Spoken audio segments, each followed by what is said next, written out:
Hello दोस्तों, स्वागत है आपके अपने YouTube चैनल एनसीईआरटी की पाठशाला में।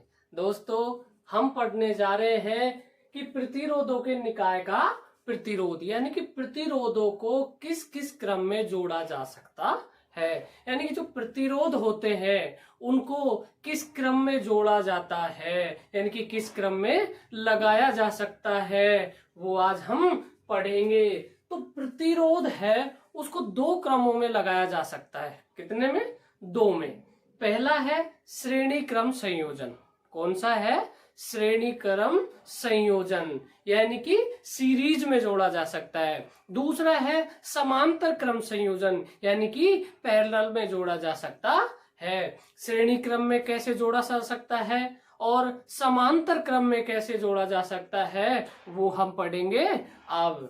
तो देखते हैं, पहला है आपके श्रेणी क्रम संयोजन। पहला कौन सा है आपके? श्रेणी क्रम संयोजन। श्रेणी क्रम संयोजन पहला कौन सा है आपके? श्रेणी क्रम संयोजन। ये श्रेणी क्रम संयोजन क्या होता है, यानी कि श्रेणी क्रम संयोजन में कैसा जोड़ा जाता है? तो जो मान लो कोई एक प्रतिरोध है आपके, ये कोई आपका दूसरा प्रतिरोध है, मतलब ये पहला प्रतिरोध, ये दूसरा प्रतिरोध, यानी कि इस पहले प्रतिरोध का तो दूसरा सिरा, कहने का मतलब ये है जो ये पहला प्रतिरोध है इसका पहला सिरा तो ये हो गया, दूसरा सिरा ये हो गया। तो यानी कि पहले प्रतिरोध का तो दूसरा सिरा और ये है मेरा दूसरा प्रतिरोध। इस दूसरे प्रतिरोध का पहला सिरा मैं इस प्रकार अगर जोड़ दूं, ऐसे ही तीसरा प्रतिरोध का पहला सिरा और इस दूसरे प्रतिरोध का दूसरा सिरा, इस प्रकार मैं इनको जोड़ दूं तो इस क्रम को कहते हैं श्रेणी क्रम संयोजन। श्रेणी क्रम संयोजन किसे कहते हैं? यानी कि पहले प्रतिरोध का दूसरा सिरा और दूसरे प्रतिरोध का पहला सिरा, इस प्रकार हम इनको जोड़ दें तो इसे कहा जाता है श्रेणी क्रम संयोजन। कैसा कहा जाता है? श्रेणी क्रम संयोजन कहा जा सकता है। जैसे ये मान लीजिए आपका कोई क्या है? परिपथ। क्या है? परिपथ। परिपथ में हम लगा देते हैं पहले क्या?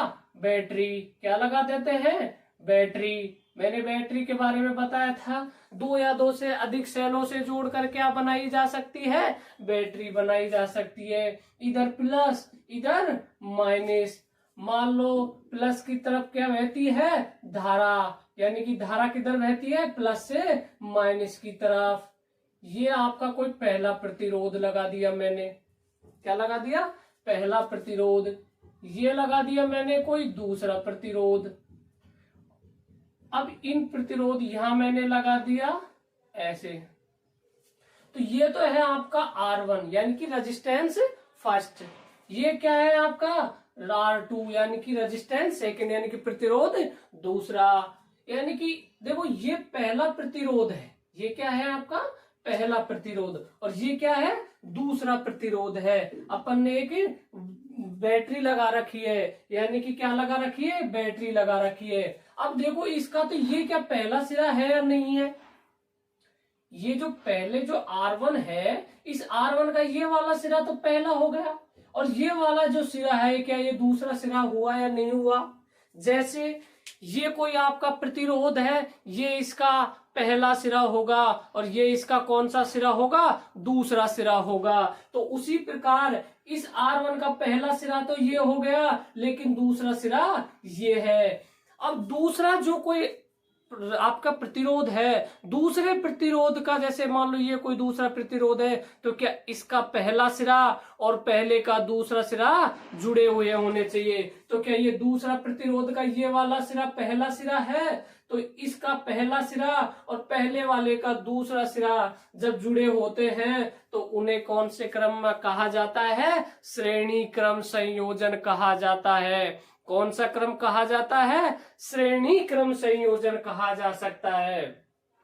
इसका जो आपका फॉर्मूला होता है वो बनता है R बराबर R1 plus R2 plus R3, यानी कि कितने भी रेजिस्टेंस हो हम श्रेणी क्रम में हो लगे हुए होंगे तो हम इस फॉर्मूले से उनको जोड़ लेंगे। ये आगे बताएंगे हम कि ये फॉर्मूला बना कैसे, ये फॉर्मूला निकला कहां से, इस चीज के बारे में हम आगे पढ़ेंगे।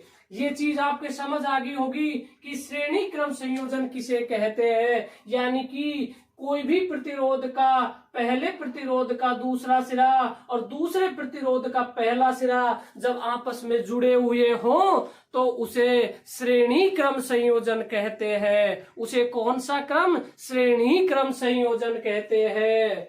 इसी प्रकार आगे भी आप लगा सकते हो, ऐसा नहीं है कि दो ही प्रतिरोध हो, आगे आप दो से ज्यादा भी, तीन भी लगा सकते हो, चार भी, कितने भी आप लगा सकते हो, कितने भी आप लगा सकते हो। लेकिन श्रेणी क्रम संयोजन में लगाने से पता है क्या होता है, अगर आपने यहां से सप्लाई बंद कर दी तो सारे जो प्रतिरोध है उनमें सप्लाई बंद हो जाएगी, यानी कि आपका एक प्रतिरोध खराब हो गया तो जो जितने भी रेजिस्टेंस लगे हैं उनमें आपको सप्लाई नहीं मिल पाएगी।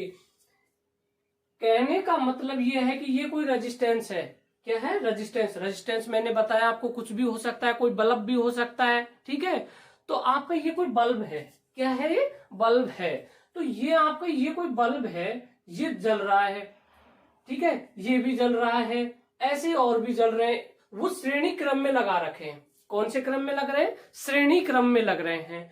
जब ये श्रेणी क्रम में लगेंगे तो अगर इनमें से एक भी बल्ब खराब हो गया, यानी कि एक भी प्रतिरोध में अगर खराबी हो गई तो आगे के जो प्रतिरोध है, यानी कि आगे जो बल्ब है वो भी बंद हो जाएंगे, उनमें भी सप्लाई नहीं मिलेगी, यानी कि वो भी जल नहीं पाएंगे। तो इसकी सबसे मेन जो खराब बात है वो यही है कि इस क्रम में लगाने पर जो आपके एक भी प्रतिरोध खराब हो गया तो आगे हमको पावर की जो सप्लाई है, यानी कि इलेक्ट्रिसिटी आगे नहीं जा पाएगी।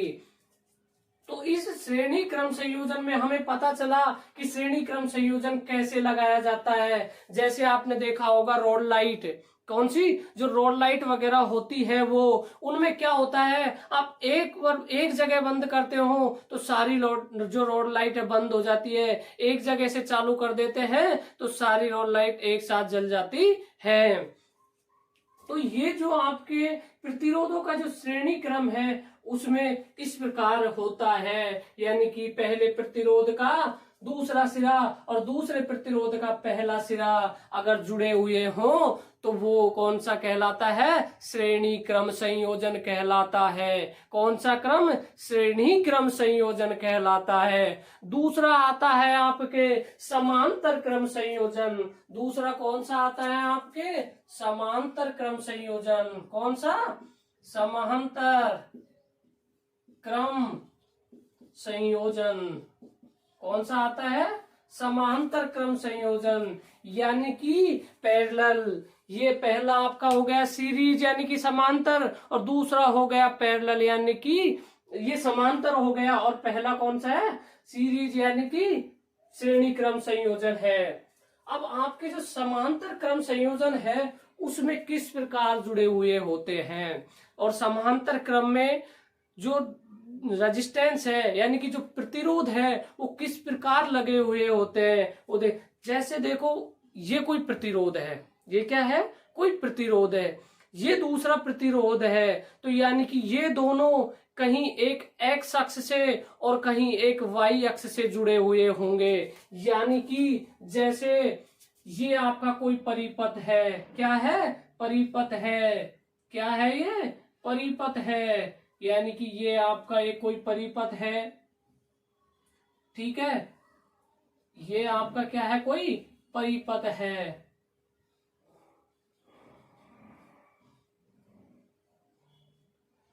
ये आपका है एक परिपथ है। अब जो ये परिपथ होगा ये होगा आपका समांतर क्रम में। कौन सा? समांतर क्रम में। कैसे? जैसे मान लो ये कोई क्या है? एक बैटरी लगी हुई है, कोई विभवांतर लगा हुआ है। क्या लगा हुआ है? विभवांतर लगा हुआ है, प्लस माइनस, यानी कि जो विभवांतर लगा हुआ है और जो ये R1 है यानी कि ये हो गया आपका एक्स अक्ष और ये हो गया आपका वाई अक्ष।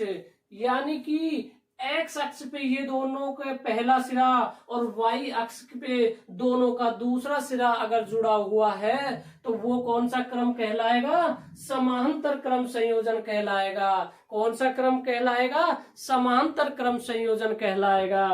कहने का मतलब है कि पहले और दूसरे और इसी प्रकार तीसरे, यानी कि जितने भी रेजिस्टेंस हैं उनका पहला सिरा एक अक्ष से और दूसरे सिरे दूसरे अक्ष से जुड़े हुए होते हैं तो वो क्रम समांतर क्रम कहलाता है। कौन सा क्रम कहलाता है? समांतर क्रम कहलाता है। जैसे हमारे घरों में जो सप्लाई जैसे इक्विपमेंट लगे हैं, जैसे बल्ब, फ्रिज, कूलर, टीवी, पंखे वगैरह जो भी हैं, ये जो सारे होते हैं ये किस क्रम में होते हैं? समांतर क्रम में होते हैं। इनकी खास विशेषता ये होती है कि किसी एक रेजिस्टेंस के खराब होने पर दूसरे पर कोई प्रभाव नहीं पड़ता, लेकिन सीरीज में किसी एक रेजिस्टेंस के खराब होने पर उसके बाद जो रेजिस्टेंस लगे होते हैं उन पर प्रभाव पड़ता है। माना जैसे आपका कोई भी एक बल्ब खराब हो गया सीरीज में, कोई भी एक बल्ब खराब हो गया सीरीज में, तो आगे जो सीरीज में जो बल्ब लगे हैं वो उनमें सप्लाई नहीं मिल पाएगी। लेकिन समांतर क्रम में आपका अगर कोई भी इक्विपमेंट यानी कि कोई भी एक बल्ब खराब हो जाता है तो उसका इफेक्ट दूसरे रेजिस्टेंस पे नहीं पड़ता है, यानी कि उसका प्रभाव दूसरे प्रतिरोध पर नहीं पड़ेगा। जैसे इसमें तो श्रेणी क्रम में क्या होता है कि आप एक बार जलाओगे तो जितने भी प्रतिरोध है सब में सप्लाई मिल जाएगी। यानी कि आपने एक बल्ब को जलाया तो जितने भी श्रेणी क्रम में जो बल्ब लगे हुए हैं आपके वो सब एक साथ जल जाएंगे। कैसे जल जाएंगे? एक साथ जल जाएंगे। लेकिन समांतर क्रम में आपको ऐसा नहीं होगा। समांतर क्रम में जो आपका प्रतिरोध है वो किसी एक अक्ष से जुड़ा हुआ होगा, यानी कि प्रथम सिरा उसका एक अक्ष से और दूसरा सिरा दूसरे अक्ष से जुड़ा होगा। तो यानी कि उनको हम अलग अलग, यानी कि अगर हम बल्ब जल रहा है तो उसको बंद कर सकते हैं, फैन चल रहा है उसको अलग से बंद कर सकते हैं। ऐसा थोड़ी है कि बल्ब जल रहा है और फैन भी जल रहा है। अगर श्रेणी क्रम में आप इनको लगा दोगे तो ये दोनों एक साथ चलेंगे और जलेंगे। यानी कि आपने श्रेणी क्रम में अगर बल्ब को और पंखे को लगा दिया तो वो दोनों एक साथ जलेंगे। क्या? जैसे बल्ब भी जलेगा और पंखा चलेगा, एक साथ लगा दिया। लेकिन अगर आपने समांतर क्रम में लगाए यही तो आप पंखे को अलग से बंद कर सकते हो तो बल्ब पे कोई प्रभाव नहीं पड़ेगा, और अगर बल्ब को बंद करना चाहते हो तो बल्ब बंद हो जाएगा, पंखे पर कोई प्रभाव नहीं पड़ेगा। यह है समांतर क्रम। तो हमारे जो घरों में जो उपकरण लगाए जाते हैं, वो जो हमारे जो सप्लाई दी जाती है वो कौन से क्रम में होती है? समांतर क्रम में होती है। कौन से क्रम में? समांतर क्रम में होती है। तो यानी कि समांतर क्रम का जो समांतर क्रम है वो किस प्रकार होता है? जिनका सबका पहला सिरा किसी एक्स अक्ष से और दूसरा सिरा वाई अक्ष से जुड़ा हुआ हो तो वह कौन से होते हैं? समांतर क्रम संयोजन कहलाते हैं। कौन से क्रम? समांतर क्रम संयोजन कहलाते हैं। तो हम लिख सकते हैं प्रतिरोध का किसी प्रतिरोध का दूसरा सिरा तथा दूसरे प्रतिरोध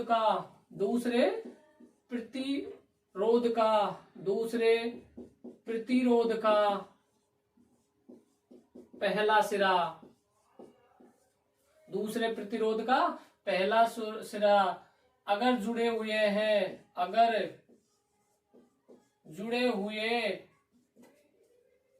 हैं तो इस संयोजन को श्रेणी क्रम, कौन सा क्रम? श्रेणी क्रम संयोजन कहते हैं। कौन सा क्रम? श्रेणी क्रम संयोजन कहते हैं। यानी कि प्रथम लिख सकते हो इसको, यानी कि प्रथम प्रतिरोध का दूसरा सिरा, प्रथम प्रतिरोध का दूसरा सिरा, प्रथम प्रतिरोध का दूसरा सिरा तथा दूसरे प्रतिरोध का पहला सिरा अगर जुड़े हुए हैं तो इस संयोजन को श्रेणी क्रम संयोजन कह सकते हैं। समांतर क्रम संयोजन में क्या होगा? समांतर क्रम संयोजन में होगा कि किसी भी प्रतिरोध का, यानी कि किसी परिपथ में सभी प्रतिरोध, किसी परिपथ में सभी प्रतिरोध, सभी प्रतिरोधों का पहला सिरा, सभी प्रतिरोधों का पहला सिरा एक्स अक्ष पर, कौन से अक्ष पर? एक्स अक्ष से, एक्स अक्ष पर, तथा दूसरा सिरा, दूसरा सिरा, दूसरा सिरा, दूसरा सिरा वाई अक्ष पर, दूसरा सिरा वाई अक्ष पर जुड़े हैं तो इस संयोजन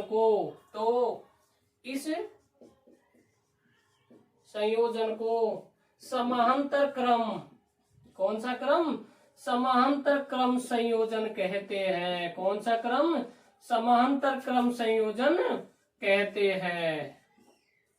कहने का मतलब है किसी भी परिपथ में सभी प्रतिरोध, यानी कि जितने भी जो प्रतिरोध हैं उनका पहला सिरा एक्स अक्ष पर और दूसरा सिरा वाई अक्ष पर जुड़े हुए हैं तो उन्हें समांतर क्रम प्रतिरोध कहते हैं। कैसे कहते हैं? समांतर क्रम प्रतिरोध कहते हैं, यानी कि समांतर क्रम में जुड़े हुए हैं। कौन से क्रम में? समांतर क्रम में जुड़े हुए हैं। तो देख लेते हैं हम आगे श्रेणी क्रम संयोजन में जो ये फॉर्मूला है ये कहां से निकल के आया। और जो आपका समांतर क्रम में फॉर्मूला जो बनता है वो बनता है 1/r बराबर 1/r1 plus 1/r2 plus 1/r3। इस प्रकार ये फॉर्मूला आपके लगता है। ये है आपके समांतर क्रम का।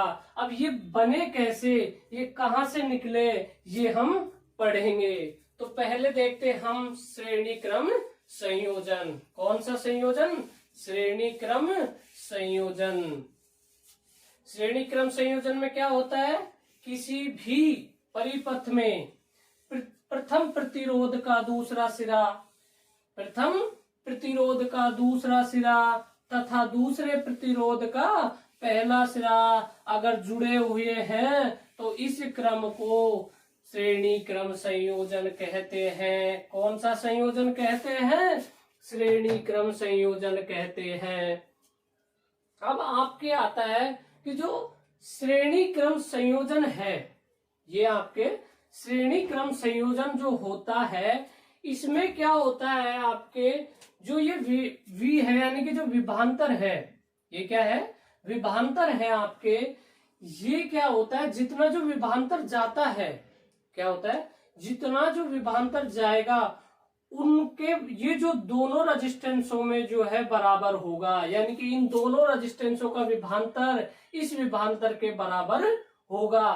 तथा इसमें जो बहने वाली जो धारा है, इसमें जो बहने वाली जो धारा है वो दोनों यानी कि कितने भी जो प्रतिरोध लगे हुए हैं उन पर कैसी होगी? समान होगी। कैसी होगी? समान होगी। तो यहाँ पर V बराबर होगा V1 प्लस V2, यानी कि यहाँ पर जो आपका V का मान है, यानी कि ये जो V है आपका वो किसके बराबर होगा? इसमें जो विभांतर है और इसमें जो विभांतर है उसके बराबर ये विभांतर आपके होगा। तो मैं लिख सकता हूँ V बराबर V1 और V2।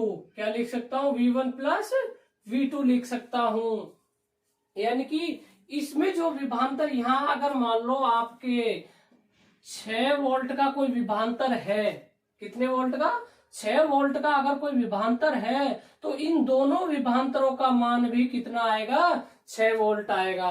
कितना आएगा, 6 वोल्ट आएगा। तो V बराबर होगा V1 प्लस V2। अगर इसी प्रकार अगर रेजिस्टेंस और लगे होंगे तो जैसे R1, R2, R3 तो वहां पे भी V1, V2, V3 हो जाएगा। अब ओम के नियम से, किसके नियम से, ओम के नियम से, ओम का नियम से कहता है कि ओम का नियम हमें बताता है कि I बराबर क्या होता है, V अपॉन R होता है। और V बराबर क्या हो जाएगा, I R होता है। I बराबर V अपॉन क्या होता है, R होगा। I बराबर क्या होगा, V अपॉन R होगा। तो आपके V बराबर हो जाएगा IR। तो मैं क्या इस V का मान क्या मैं यहां लिख सकता हूं, ये भी तो V है, ये भी तो V है, ये भी V है। तो यहां मैं आपका V का मान लिख रहा हूं। किसका मान, V का मान लिख रहा हूं। तो V बराबर लिख सकता हूं मैं IR। क्या लिख सकता हूं, IR लिख सकता हूं। उसके बाद में बराबर का चिन्ह लगा दो। क्या मैं V1 की जगह लिख सकता हूं IR1, यानी कि ये V1 है तो इसकी जगह मैं क्या लिख दूंगा, IR1 लिख दूंगा। दूसरा V2 है तो प्लस V2 की जगह क्या लिख दूंगा, IR2 लिख दूंगा। क्या लिख दूंगा, IR2 लिख दूंगा। अब देखो मैं यहां पर आपके इसमें भी आई है, इसमें भी आई है और इसमें भी आई है, यानी कि जो धारा है क्या सब में है। तो हम इस धारा को क्या ले लेंगे, कॉमन ले लेंगे। क्या ले लेंगे, कॉमन ले लेंगे। तो IR बराबर हो जाएगा आपके, I हमने कॉमन लिया, R1 प्लस R2 हो जाएगा। क्या हो जाएगा, R1 प्लस R2 हो जाएगा।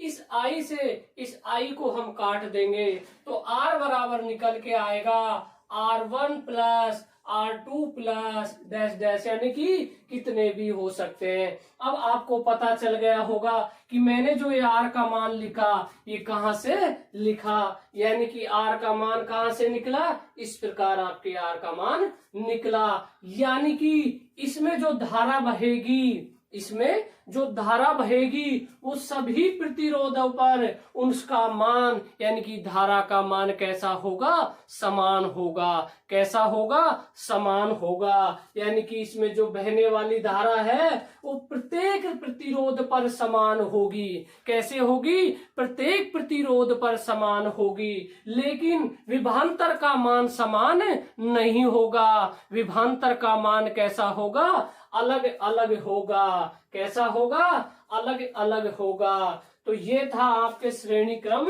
संयोजन। क्या था ये आपके श्रेणी क्रम संयोजन।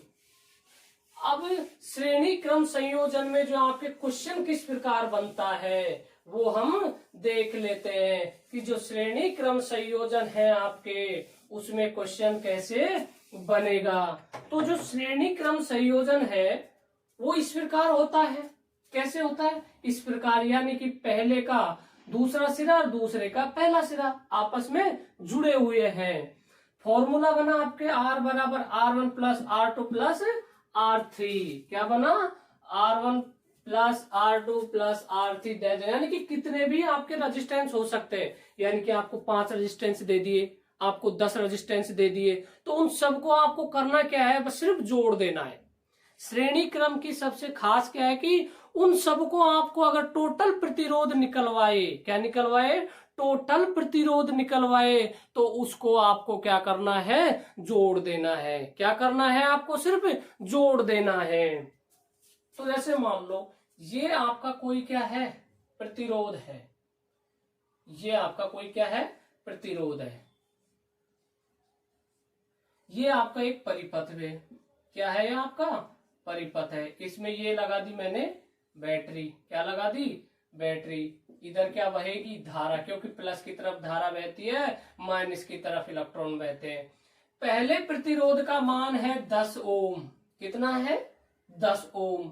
दूसरे प्रतिरोध का मान है 20 ओम और तीसरे प्रतिरोध का मान दे दिया आपको 30 ओम। क्या दे दिया, 30 ओम दे दिया, तो आपसे कहेगा वो कि कुल प्रतिरोध ज्ञात करो। क्या कहेगा कि कुल प्रतिरोध यानी कि टोटल प्रतिरोध ज्ञात करो। क्या कहेगा आपको? कुल प्रतिरोध ज्ञात करो। तथा दूसरा कहेगा आपको धारा का मान ज्ञात करो। धारा का मान ज्ञात करो। तीसरा कह सकता है आपसे प्रत्येक रेजिस्टेंस पे जो आपका ये रेजिस्टेंस है कोई भी, यानी कि प्रत्येक रेजिस्टेंस पर विभवांतर का मान क्या होगा। यानी कि प्रत्येक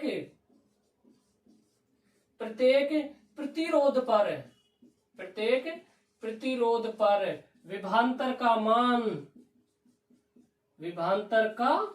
मान क्या होगा। मान क्या होगा।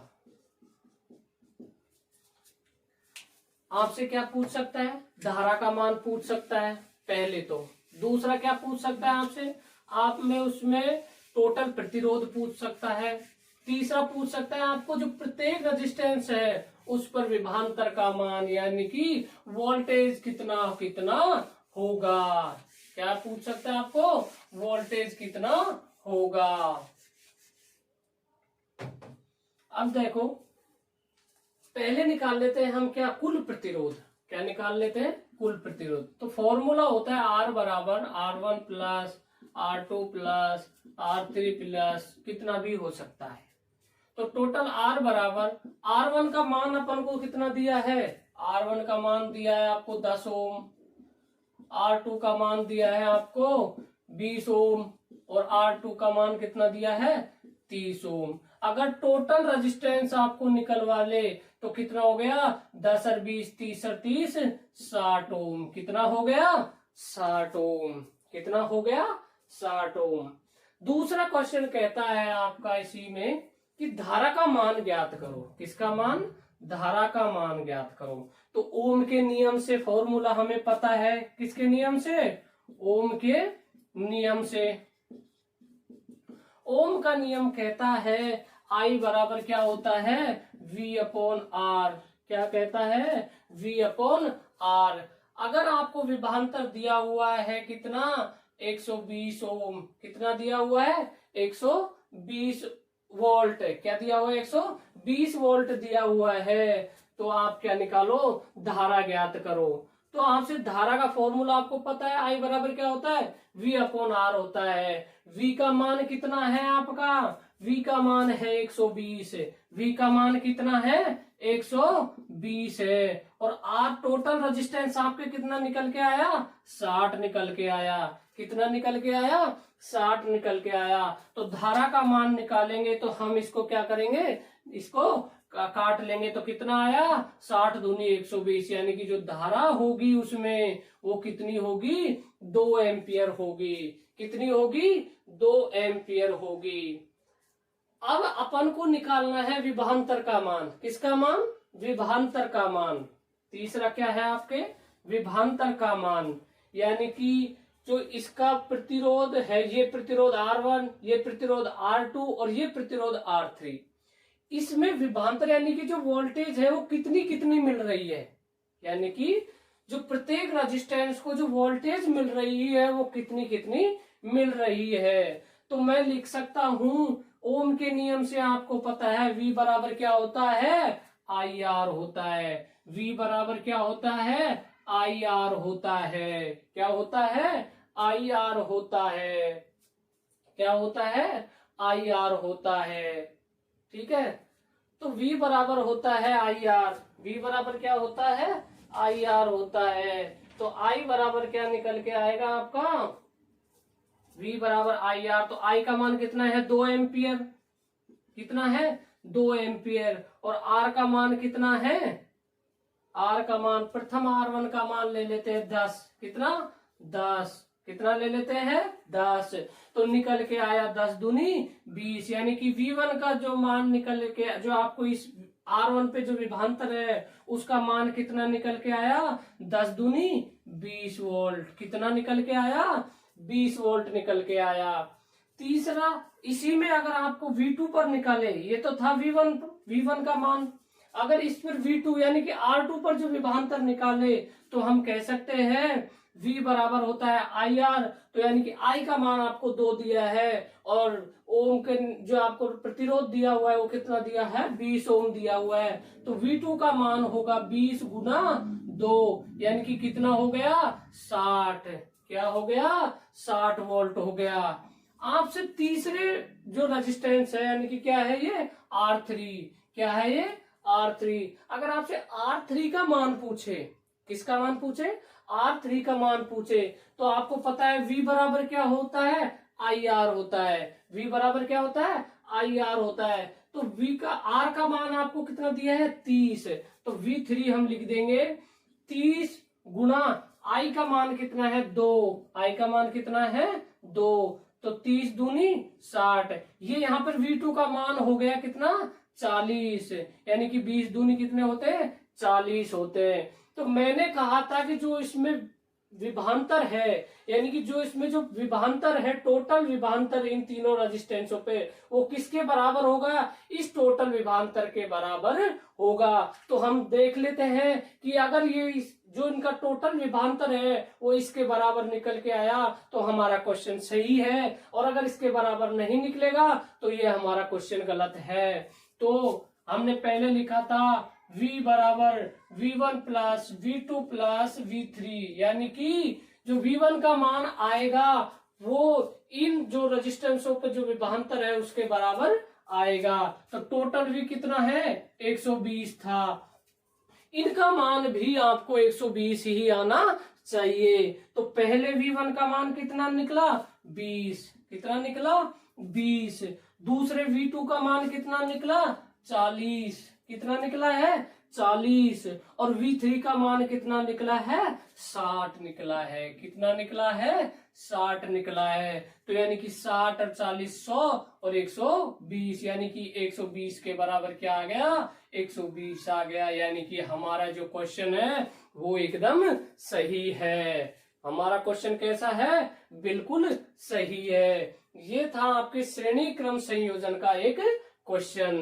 क्या था ये, आपके श्रेणी क्रम संयोजन का क्या था, एक क्वेश्चन था। जैसे देखो, अगर आपसे धारा का मान, आप रेजिस्टेंस है निकाल लिया आपने, टोटल जो रेजिस्टेंस है वो आपने 10 प्लस 20 प्लस 30 जो आपके R1 प्लस R2 के फॉर्मूले से निकाल लिया, तो टोटल जो रेजिस्टेंस आया वो कितना आया आपका, 60 ओम। कितना निकल के आया, 60 ओम। और जो आपके धारा निकल के आई वो कितने निकल के आई है, धारा निकल के आई 2 एम्पियर। कितने निकल के आई, 2 एम्पियर। अब देखो, हमें इस टोटल रेजिस्टेंस का पता नहीं था, इस टोटल रेजिस्टेंस का मान का पता नहीं था, और हमें तो इसमें जो धारा बह रही है उसका मान भी पता नहीं था। अब देखो, अगर आपको ओम के नियम से पता है कि V बराबर होता है I इंटू R, क्या होता है, I इंटू R, तो यानी कि आपको V कितना दिया हुआ था, 120। कितना दिया हुआ है, 120। यानी कि आपका यहाँ मान 120 आना चाहिए। तो 120 अगर आता है तो ये आपका क्वेश्चन सही है। R का मान कितना निकला अपना, 60 ओम। R का मान कितना निकला, 60 ओम। और I का मान अपना कितना निकला, 2 एम्पियर।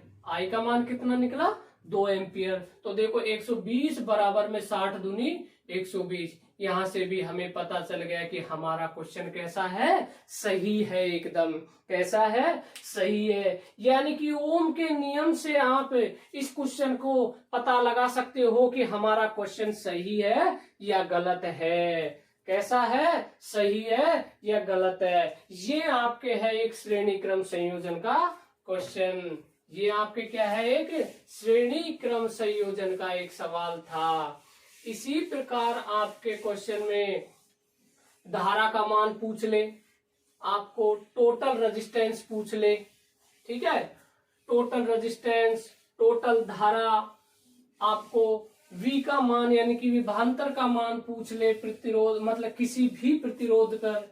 आपसे ऐसा भी पूछ सकता है कि R2 पर कितना जो विभवांतर होगा यानी कि रेजिस्टेंस जो सेकंड नंबर का है उस पर, थर्ड नंबर का है उस पर, यानी कि आपको अलग अलग आप में आपका विभवांतर का मान पूछ सकता है। तो ये आपसे धारा का मान पूछ सकता है, विभवांतर का मान पूछ सकता है और आपको टोटल रेजिस्टेंस पूछ सकता है। तो आपसे कुछ भी पूछे इसमें तो आप लगा दोगे कौन सा फॉर्मूला टोटल रेजिस्टेंस के लिए, तो लगा दोगे R1 बराबर R1 plus R2 plus R3। क्या लगाओगे? R बराबर R1 plus R2 plus R3। और अगर आपसे धारा का मान पूछे तो धारा का फॉर्मूला आपका ओम के नियम से आप इसमें लगा दोगे। अब आता है आपके क्वेश्चन नेक्स्ट, अगर कैसे क्वेश्चन आ सकता है, आपके कोई क्वेश्चन कैसे आ सकता है। तो एक विद्युत लैंप है, क्या है? एक विद्युत लैंप, क्या है? एक विद्युत लैंप है जिसका प्रतिरोध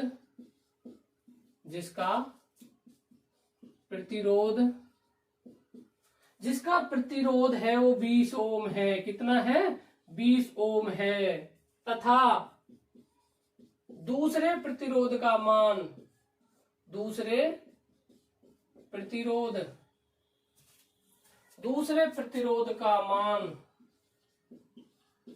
कितना है? 4 ओम है। कितना है? 4 ओम है।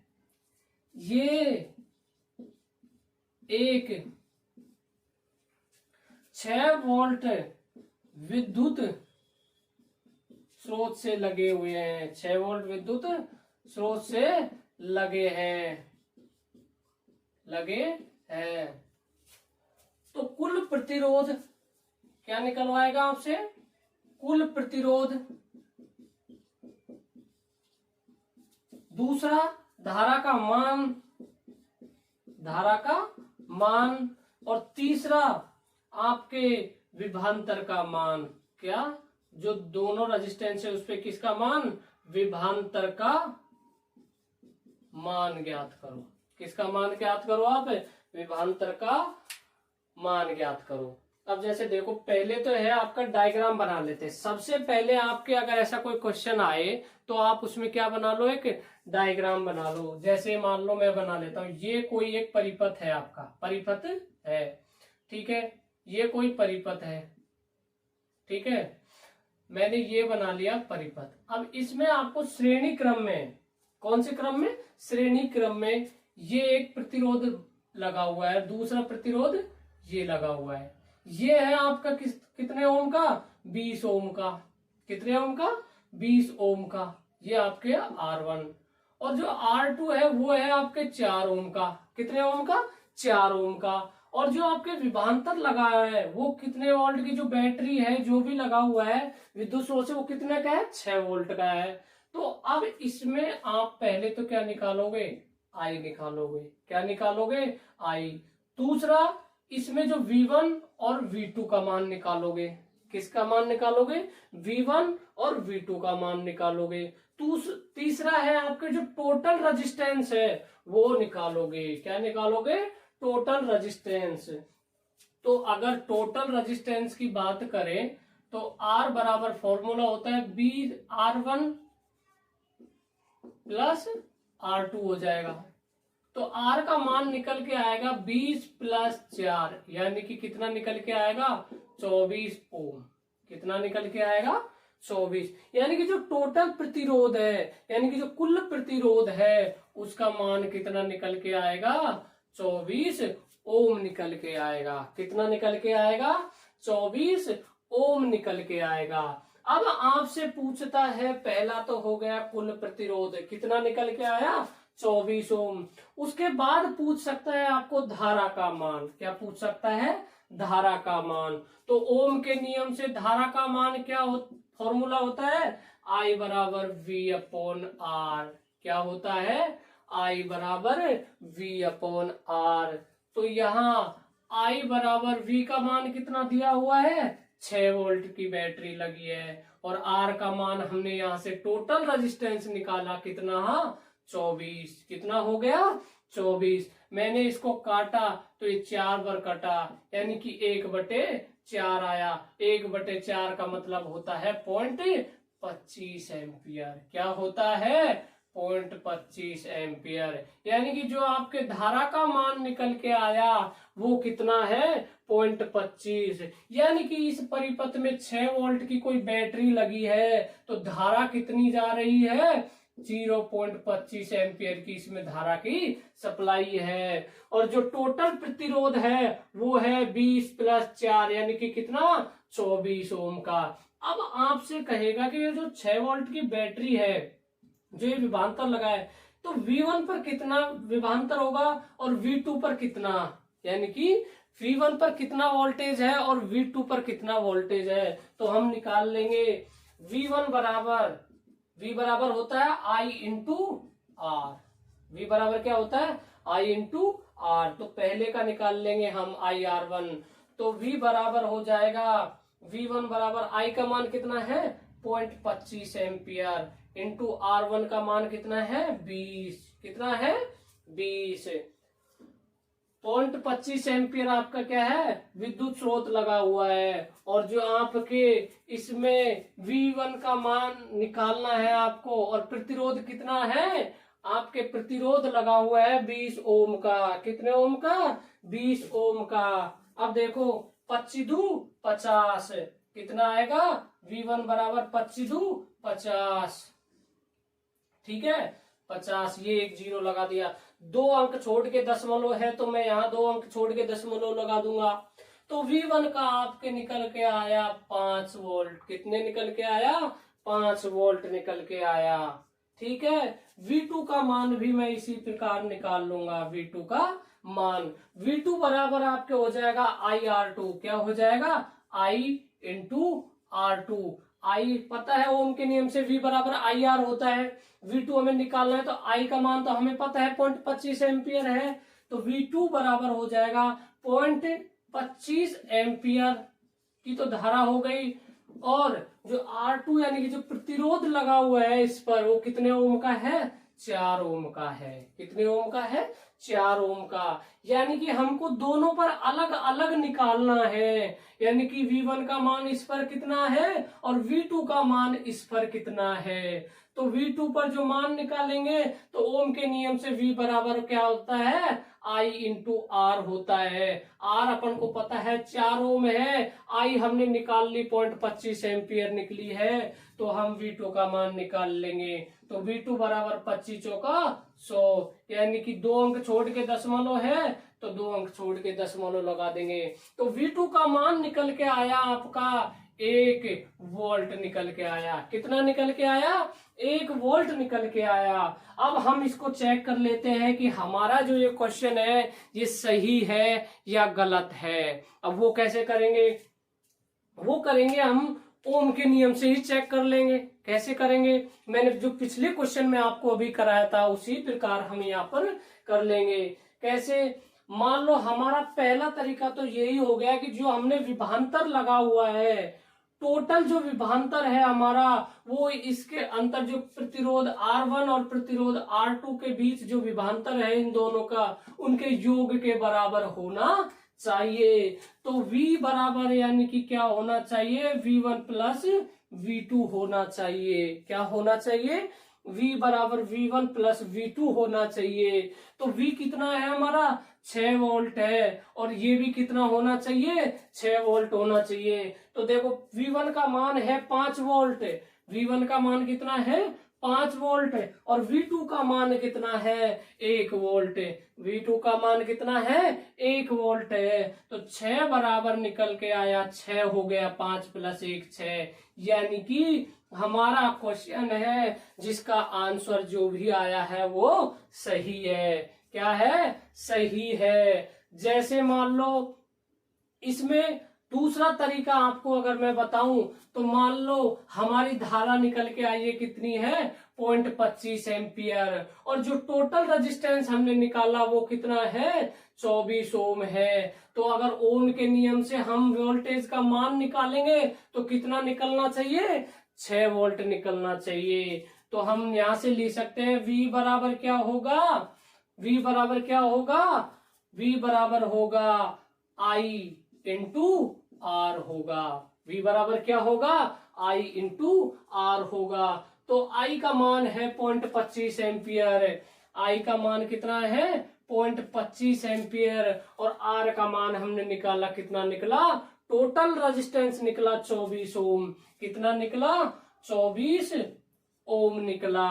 कितना निकला, 24 ओम। देखो हम इसको सॉल्व करेंगे तो क्या आएगा, 25 चौका 100 और 25 दो 50 और 10 60, यानी कि 600। 2 अंक छोड़ के दशमलव है तो 2 अंक छोड़ के हम दशमलव लगा देंगे, यानी कि V का मान कितना निकल के आया, 6 वोल्ट निकल के आया। यानी कि यहाँ पर भी हमारा क्या है, 6 वोल्ट है। तो इसका मतलब हमारा जो क्वेश्चन का आंसर है वो बिल्कुल सही है। कैसा है, बिल्कुल सही है। हम ओम के नियम से हमारे क्वेश्चन की जांच कर सकते हैं। तो ये था आपका एक और क्वेश्चन जिसमें हमने धारा निकाली।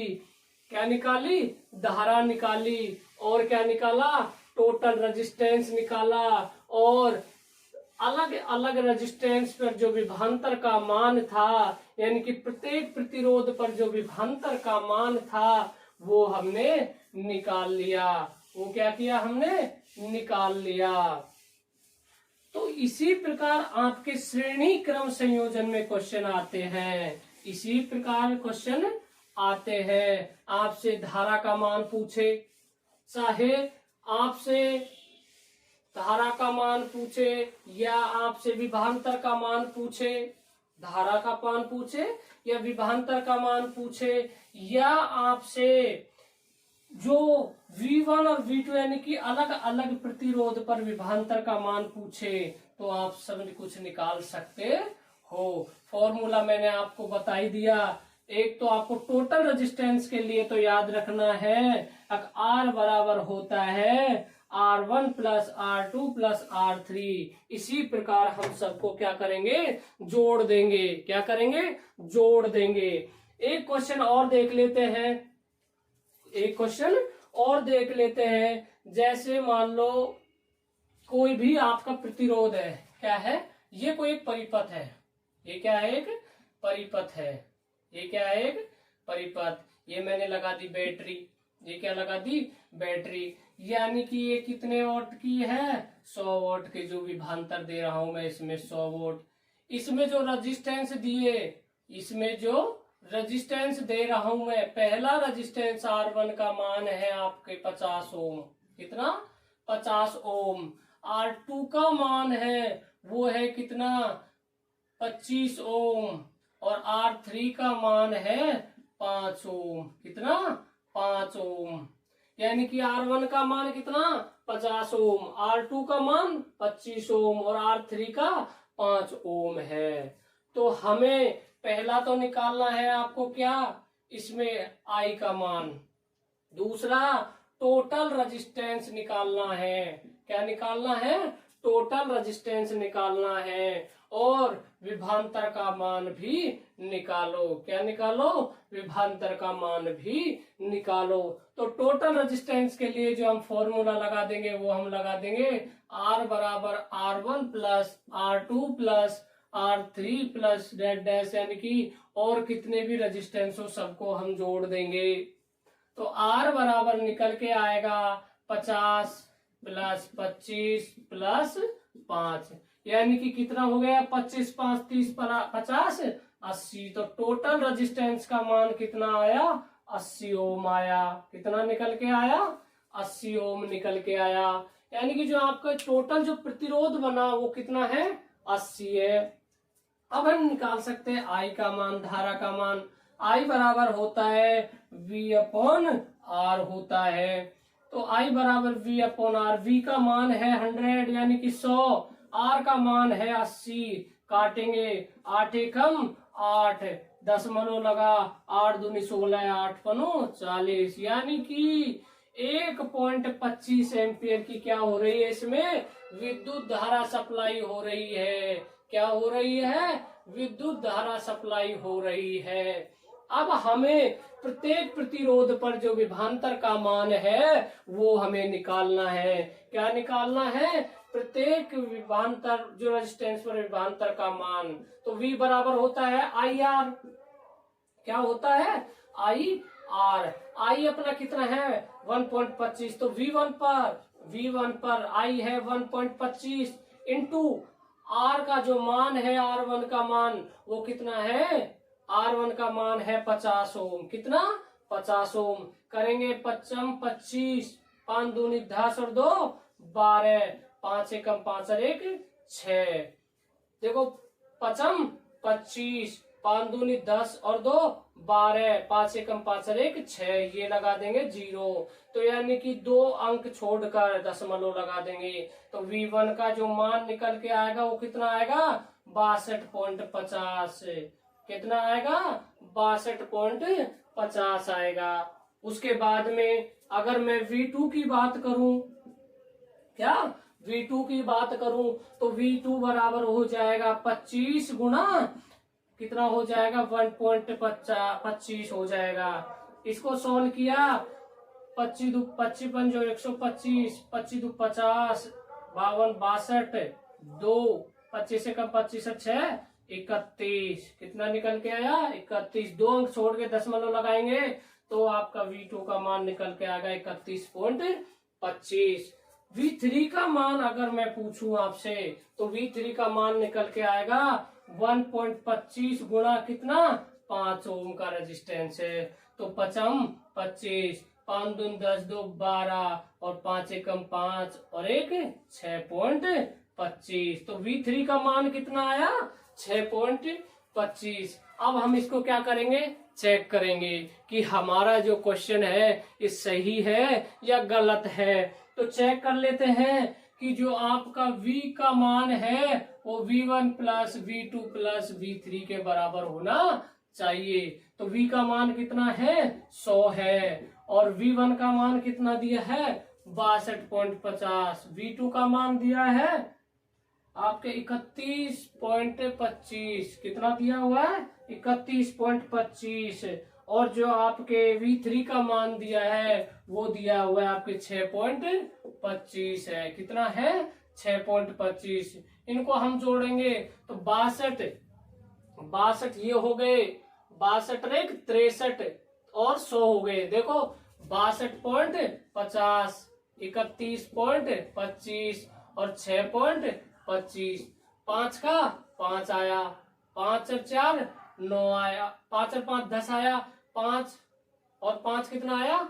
10 आया। 5 और 4 9 और 1 10 आ गया। 2 और 1 3 और 6 9 और 1 10। असल का कितना आया? आपके आया 10 आया।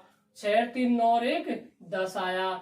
यानी कि आपका जो V का मान आया वो कितना आया? 100 वोल्ट आया। कितना आया? 100 वोल्ट आया। तो क्या इसमें 100 वोल्ट का विभवांतर लगा है? जो बैटरी लगी है उसका मान कितना? क्या 100 वोल्टेज है? हाँ। तो किसका मतलब हमारा जो आंसर है वो क्या है? सही है। अब हम देख लेते हैं अगर हमारा जो टोटल रेजिस्टेंस है वो कितना आया है? 80 ओम। दूसरा तरीका, टोटल रेजिस्टेंस कितना है? 80 ओम। धारा का मान कितना आया है? 1.25। धारा का मान कितना आया? 1.25। तो देखो 1.V जो आपका V बराबर होता है I इंटू R। तो V बराबर होता है R कितना है? आप I है 1.25, R कितना है आपका? टोटल 80 है। तो क्या हम इसको सॉल्व करेंगे? 8 पन्नू 40, 8 दूनी 16 और 4 20, 8 एकम 8 और 2 10। 2 अंक छोड़ के दशमलव लग गई। तो यानी कि V का मान कितना आया है? 100 आया है। इसका मतलब हमारा जो क्वेश्चन है उसका आंसर एकदम सही है। कैसा है? एकदम सही है। ये थे आपके कुछ जो प्रतिरोध जो श्रेणी क्रम के थे। किस क्रम में लगाए गए थे? श्रेणी क्रम के जो प्रतिरोध हो उनके जो क्वेश्चन थे वो थे। यानी कि प्रतिरोधों को श्रेणी क्रम में किस प्रकार लगाया जा सकता है, उनका जो क्वेश्चन आएगा उसको किस प्रकार किया जा सकता है। तो हम कह सकते हैं प्रतिरोधों के श्रेणी क्रम के बारे में, अगर किसी प्रतिरोध प्रथम प्रतिरोध का दूसरा सिरा और दूसरे प्रतिरोध का पहला सिरा अगर इसी क्रम में जुड़े हुए हैं तो इस क्रम को प्रतिरोधों का श्रेणी क्रम कहा जाता है। क्या कहा जाता है? श्रेणी क्रम कहा जाता है। दूसरा, प्रतिरोधों का श्रेणी क्रम का फॉर्मूला बन के आया आपके R बराबर R1 plus R2 plus R3। क्या बन के आया? R1 plus R2 plus R3। यानी कि श्रेणी क्रम में आप कितने भी प्रतिरोध लगाओ, सबको क्या करो? एक साथ जोड़ दो। क्या करो? सबको एक साथ जोड़ दो। वो क्या निकल के आ जाएगा? उसका टोटल रेजिस्टेंस, यानी कि कुल प्रतिरोध निकल के आ जाएगा। क्या निकल के आएगा? कुल प्रतिरोध निकल के आ जाएगा। दूसरा, आपको देखो, कोई भी अगर श्रेणी क्रम का परिपथ है, कोई भी श्रेणी क्रम का परिपथ है, उसमें जो धारा होगी वो तो क्या होगी? समान होगी। क्या होगी? धारा समान होगी प्रत्येक प्रतिरोध पर, लेकिन विभवांतर का मान अलग अलग होगा। क्या होगा? विभवांतर का मान अलग अलग होगा।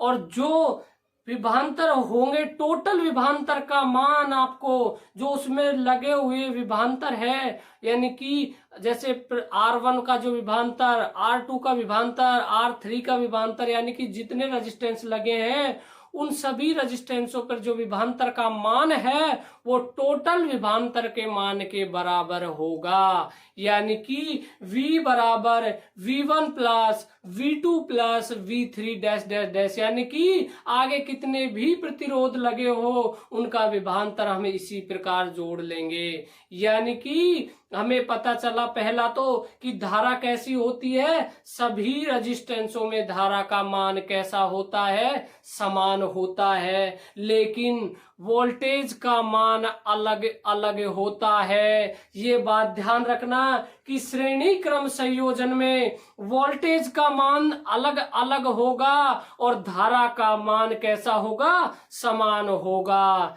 कैसा होगा? समान होगा। जैसे हमने ये एक रेजिस्टेंस है, इस पर वोल्टेज अलग होंगे, और ये दूसरा है, इस पर वोल्टेज अलग होंगे, और तीसरे पे वोल्टेज अलग होंगे, लेकिन जो ये धारा है ये सब में कैसी बहेगी? बराबर बहेगी। कैसी बहेगी? बराबर होगी, लेकिन विभवांतर का मान सब पर अलग अलग होगा। और विभवांतर का मान किस पर डिपेंड करेगा? उसके प्रतिरोध पर डिपेंड करेगा। किस पर? उसके जो प्रतिरोध है उस पर डिपेंड करेगा। तो ये था प्रतिरोधों का श्रेणी क्रम संयोजन। आज के लिए इतना ही, मिलते हैं नेक्स्ट क्लास में। हमारे चैनल को सब्सक्राइब करो, शेयर करो और लाइक करो।